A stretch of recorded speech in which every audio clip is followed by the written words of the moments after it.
Welcome to another episode of cricket Yaari. मैं हूं आपका होस्ट रिजवान, मेरे साथी हैं उस्मान शाहिद। जी हां, एक नई गर्मा गर्म न्यूज़ आपके सामने लेकर आए हैं। शाहीन शाह अफरीदी के ख़िलाफ़ ये सामने बयान सुनने में आया है कि गैरी क्रिस्टन और अज़हर महमूद जो पाकिस्तानी टीम के हेड कोच और बॉलिंग कोच हैं, उन्होंने पीसीबी को ये ऑफिशियली कंप्लेंट दर्ज करवाई है कि शाहीन शाह अफरीदी जो हैं उन्होंने काफ़ी बदतमीज़ी का मुज़ाहरा किया और ड्रेसिंग रूम के माहौल को काफ़ी ख़राब किया। मेरे साथी हैं उस्मान शाहिद, मैं उनसे पूछूंगा क्या ये बात सच है या सिर्फ शाहीन अफरीदी के ख़िलाफ़ प्रोपेगेंडा किया जा रहा है। कि क्योंकि हमने ये भी सुना है कि बाबर आजम से कप्तानी ली जा रही है, तो पॉसिबिलिटी यही है कि शायद शाहीन अफरीदी को दी जाए।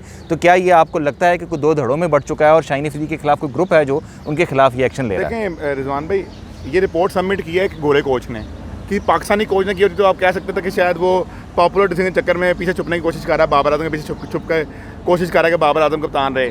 ये कोच एक गोरे कोच ने रिपोर्ट सबमिट की है, अज़हर महमूद ने सबमिट की है। उसके अलावा वहाब रियाज जिनको सैक किया गया, जो बहुत कुछ बोल भी रहे हैं अभी अपनी सैकिंग के बाद, उन्होंने भी ऑलमोस्ट सेम चीज़ रिपोर्ट की। लेकिन उसकी रिपोर्ट में ये भी बताया गया कि वहाब रियाज ने वहाँ पर एज ए मैनेजर रिएक्ट नहीं किया और शाहीन को नहीं रोका, बाज नहीं किया कि आप बाज आएँ, आप क्या कर रहे हैं। हुआ ये था कि न्यूज़ ये है कि जो कि ज़राया से पता चला है, उनकी एक ऑफिशियल से, जो टीम ऑफिशियल थे, उनसे किसी से बहस हुई, मुंह मारी हुई, जिसकी वजह से बात बदतमीज़ी में होगी। उसके अलावा 2-3 केसेस और इस तरह के हुए, लेकिन वहाब रियाज ने एक भी मौके पर उनको नहीं रोका। मतलब शाहीन की हरदर्मी थी। अच्छा, देखिए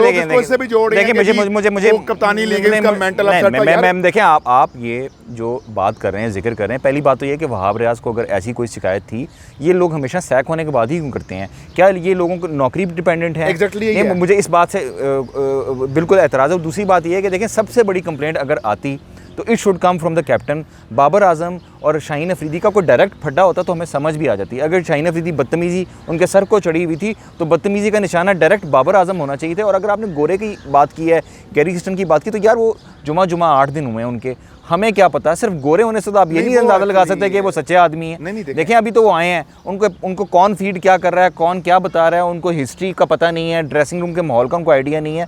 तो मैं नहीं समझता। मेरा ख्याल है कि शाहीन शाह अफरीदी को गंदा करने के लिए आपने ये भी देखा है कि जो एक 2 हिस्सों में बढ़ चुका है ऑलमोस्ट। एक शाहिद अफरीदी ग्रुप बन चुका है और एक बाबर आजम ग्रुप बन चुका है। जो शाहिद अफरीदी के ख़िलाफ़ हैं वो शाहिद अफरीदी से लेके शाहीन अफरीदी तक उनके ख़िलाफ़ बयानात देते हैं। इस बारे में सिर्फ इस बात पर हम ये इत्तेफाक कर लें क्योंकि एक गोरे कोच ने कंप्लेंट की है कि क्या बाबर आजम ने कंप्लेंट की है पीसीबी में? आप मुझे ये बताइए। बाबर आजम, पहले तो मेरा आपसे क्वेश्चन है कि क्या बाबर आजम जब से क्रिकेट वर्ल्ड कप खेल कर आए हैं, उन्होंने कोई ऐसा मीडिया पे आके कोई बयान शान दिया कि कोई भी किसी किस्म का बयान नहीं दिया? क्योंकि वो बिल्कुल साइड पर है, इस वक्त समझ नहीं आ रही कि चल क्या रहा है। लेकिन अभी जो ज़राए से रिपोर्ट, देखिए रिपोर्ट एक मैनेजर रिपोर्ट लिखता है, उसके बाद सारे उसमें पॉइंट्स होते हैं, उनमें ये पॉइंट लिखे गए हैं। मतलब ये पॉइंट थे तो लिखे गए हैं, ऐसे थोड़ी हो सकता कि ऊपर से थोड़ी बना दिए गए हैं कि चलें ये वाला पॉइंट भी ऐड कर देते हैं, फिर क्या है। देखिए अगर आप ऐसा तो नहीं है, अगर आप ये पॉइंट तो लिखे गए हैं, पॉइंट अगर लिखे गए हैं तो क्या कप्तान को भी उन्होंने कॉन्फिडेंस में लिया है? नहीं, कप्तान तो अभी कंफर्म ही नहीं कि कप्तान कौन होगा। क्या पता बाबर कप्तान ही ना हो, आपके कैप्टन चेंज हो रहे हो। आपके देखें, आपको पता आप वहीं जा रहे हैं ना। फिर मैं आपको बता रहा हूँ, आपकी भी सिलेक्शन कमेटी 7 लोगों की सिलेक्शन कमेटी थी वर्ल्ड कप से पहले, जिसको आज डिसाइड करके कर दिया गया 4 लोग उसको सिर्फ हेड करेंगे।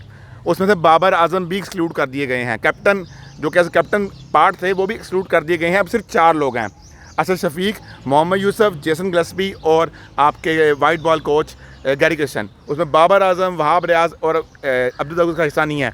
तो ये भी तो इंडिकेशन होता है। आप कैसे कह रहे हैं कि शाहीन की जो बात है जी वो इसलिए हो रही, शाहीन के बारे में कोई बात है, इसका तो सही भी हो सकती है। देखें ये बात कहाँ तक दुरुस्त हो सकती है कि शाहीन शाह अफरीदी जो हैं वो किस हद तक रिस्पॉन्सिबल हैं पाकिस्तानी डिबेकल का वर्ल्ड कप में। अगर उस्मान समझते हैं कि वाकई शाहीन शाह अफरीदी ने बदतमीज़ी की और उनकी बॉलिंग जो कि परफॉर्मेंस उन्हीं की वजह से थी, तो सवाल ये पैदा होता है कि कप्तान ने क्यों ये इल्ज़ाम नहीं लगाया? क्या कप्तान सामने आकर इल्ज़ाम लगा सकते थे कि नहीं? आप लोग क्या समझते हैं? प्लीज़ हमें कमेंट्स बॉक्स में बताना ज़रूर समझेगा। Thank you so much for watching cricket यारी। अल्लाह हाफ़िज़। अल्लाह हाफ़िज़ जी।